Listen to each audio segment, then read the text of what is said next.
how do you sort of describe the first day compared to the Galle test, and also a word on Asita's bowling? Yeah, I think a really good hard day of Test cricket. Always difficult on the first day. We've lost 2 tosses now, where we probably would have done exactly what India did. So batting first in these conditions is always probably a benefit. So I thought we fought really well today, fought hard. The fast bowlers kept running in.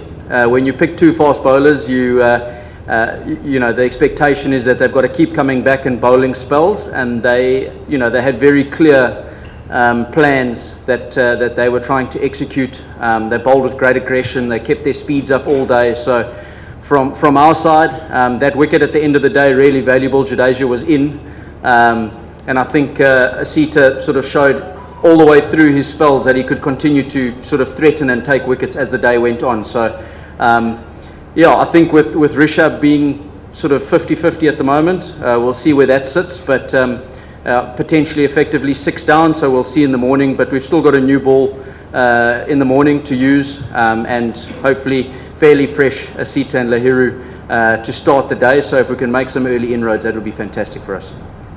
Ryan, considering the way that Asita bowled today, what do you need from the other end to support Asita? I mean, do you need pace, or do you need accuracy? Do you need seam, or what do you think you need from the other end?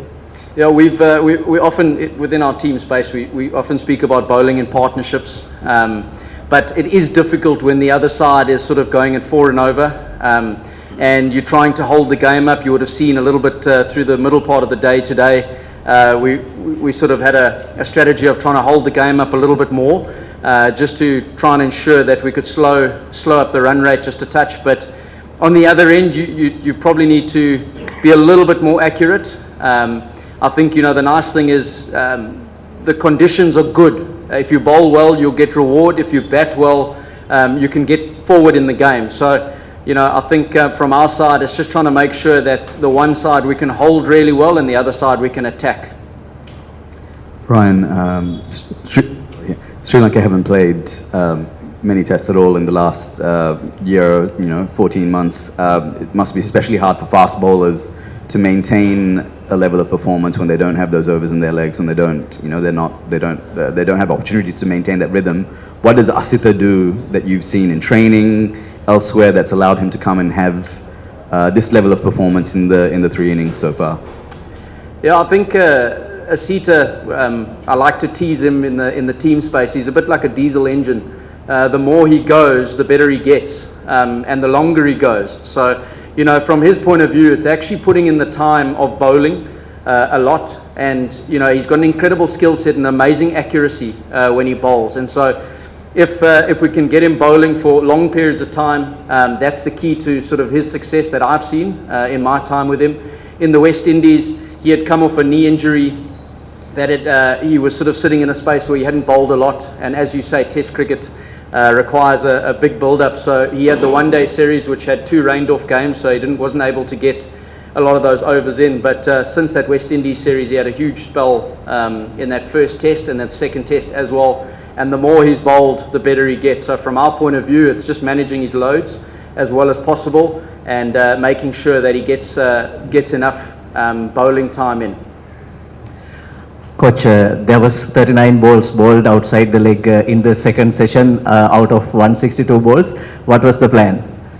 I mentioned a little bit earlier, I'm not sure if you were here yet, but I mentioned earlier that sometimes in Test cricket there are periods of the game where maybe the pitch isn't doing as much as you want it to do, and you sort of need to slow the run rate down a little bit, or slow the game down a little bit. So with picking spin and only 2 seamers, sometimes you've got to extend the state of play a little bit more. So from our point of view, it was probably just trying to slow the run rate a little bit, so that our fast bowlers could get back in the game and start attacking from the other side. I thought both fast bowlers today, every time they came on, they made an impact. From our short ball strategy to the accuracy at the stumps, I think we've really been clinical in that space. It's just to try and tidy up, making sure that we're supporting with the partnerships on the other end. Ryan, do you think during that middle phase when Shubman Gill and Devdutt Padikkal were building that partnership, Dhananjaya went on the defensive a little too quickly and thus surrendered the initiative? You're saying he did? You thought he did? No, I'm asking for your opinion. Yeah, look, from our side, as I said, extending pressure for as long as possible, or trying to get a batter to do something a little bit different. You know, when conditions are a little bit flat and placid, you try and sort of extend sessions a little bit differently. So Dhananjaya had a feel for the game out there, and he felt that was the best plan at the time, and we back him 100% with his thinking. Coach, Coach, there was some verbal altercations between Yashashvi and Fernando. Did you got chance to speak with Fernando? What happened out there? And any word on Devdutt Padikkal's innings? Do you think the Sri Lankan bowlers were out of plan against him in the whole series, watching what he did in Galle and now in Colombo? Look, it's hard Test cricket, isn't it? You know, when you're coming up against a team like India, you can't sit on the back foot and just bowl at them. I think from our side, it's bringing that challenge all the time, trying to make sure we can create something. And so, you know, from my point of view, I've really asked the bowlers to stand up and create something. The verbals are probably an overflow of emotion. I'll leave that to the match referee to deal with. And then, sorry, your second question? Devdutt Padikkal, well, it helps if we catch him on 0 or 1. So, you know, from that point of view, we had a specific plan. It worked perfectly. It's just about being clinical. Again, he's batted incredibly well against spin. He was extremely patient. I thought him and Gill batted for a long period of time. And when you extend a partnership like that and you take time out of the game like that with a partnership, it takes the energy out of a session. And so it's always important how you actually recover. So I thought the bowlers coming back, getting Gill's wicket, probably slowed Padikkal down just a little bit for us, which was to our benefit. But yeah, if we take our chances, then the plans look good. Ryan, one more. Okay. The Dhananjaya obviously, I mean, has someone like Asitha on a day like this where it is a placid deck. You mentioned Asitha's control. How much does he help add to kind of a captain's armory? How much, you know, can you just kind of talk us through that relationship between Dhananjaya and Asitha and how they kind of go about things? Yeah, look, Dhananjaya has played 70 tests. He's incredibly experienced. He's seen a lot of these conditions before in different parts of the world.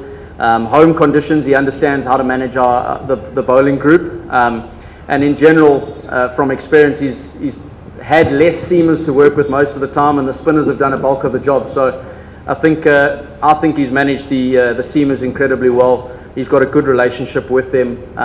You know, good captains know when to get the best out of their seamers at the right time and how to actually fire them up for spells. Graham Smith comes to mind with Dale Steyn, and how to manage them and get the best out of them at different times. So at the moment, with Asitha bowling the way he is, that relationship's working brilliantly for us. Ryan, obviously Colombo is hot and humid in comparison to other test venues in the world, but as a bowling coach, what do you expect from the on the first day, first session? What do you expect from the two opening fast bowlers to? How many number of overs that would you expect them to bowl in tandem before going into the first change? Yeah, it's always difficult, isn't it? Because you've got to reserve energy, or you've got to manage energy as much as possible. From our point of view, we're talking about, in general, I think Sri Lankan fast bowlers have probably played more of the holding role while the spinners attack in Sri Lankan conditions. And what I've asked for the seamers is that instead of contributing 1 or 2 wickets, can we open the game up? And can we, instead of contributing, can we win the game for Sri Lanka? So from my point of view, you know, first days have been very important for Sri Lanka since I've been involved. You know, we've conceded quite a lot of runs in the West Indies with the new ball, with our seamers as well. So it's been a interesting time managing that space. So from our point of view, I've asked them to set the first innings up as best possible here in these conditions. And it's not easy. It takes a lot of mental fortitude from the bowlers to keep coming back with that same energy and creating opportunities. So in these conditions, I think we've created lots of opportunities for ourselves. It's just making sure we can be clinical in finishing them off. Last two questions. Coach, we saw a lot more energy from the slip cord and from the pacers, especially Lairu and Ashita there. Did you have a word with all the pacers, especially the couple of pacers and the slip cord, and to keep chatting and not get silent over what we saw in Gaul, especially? Was that a pre-planned thing today this morning? Geez, tough, eh? Gaul, we took lots of wickets, the seamers, eh? So, but no, I think from our point of view, it's understanding sort of the energy that where we can put our energy, and when partnerships get put together and you play against good teams, there might be periods of time that you go through without taking a wicket. And I think the importance there is that when you get the ball in your hand, you make something happen. And in these conditions, you have to create something when you get the ball in your hand. So perhaps, that's been a big part of how we've put some discussions together, and I think the fast bowlers have reacted brilliantly. It's a bit of a extension of your previous answer, but we are in part of the world where spinners do majority of the bowling. You had Nuanta bowling 25 overs on the trot in the last game. So on a day like this, when you realize that pacers will get more out of it, how do you prepare the guys to actually come out and bowl longer spells, and especially on a hot and humid day? Yeah, I think you've got to look at it session by session and try and understand where the flow of the game is going. Test cricket has momentum changes all the time. So from our point of view, if a wicket falls and we feel like there's value in bringing one of our fast bowlers back, it's just understanding.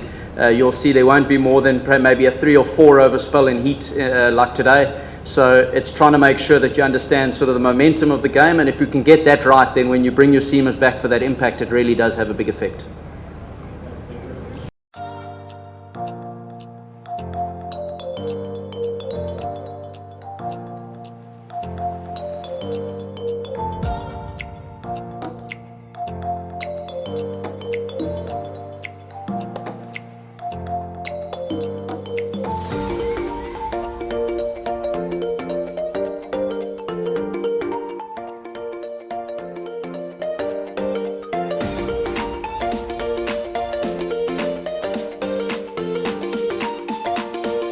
රටපුරා ඇති Green EV charger ජාලය හා එක්වන්න. App Store මගින් Green EV charger සහ Play Store වෙතින් Green EV ලෙස search කර Green EV app එක දැන්ම download කරගන්න. Welcome to the best roaming plans that don't burn through your pocket or mind. Get 10 GB for $5 and 30 GB for $15. There's always an option with Hutch.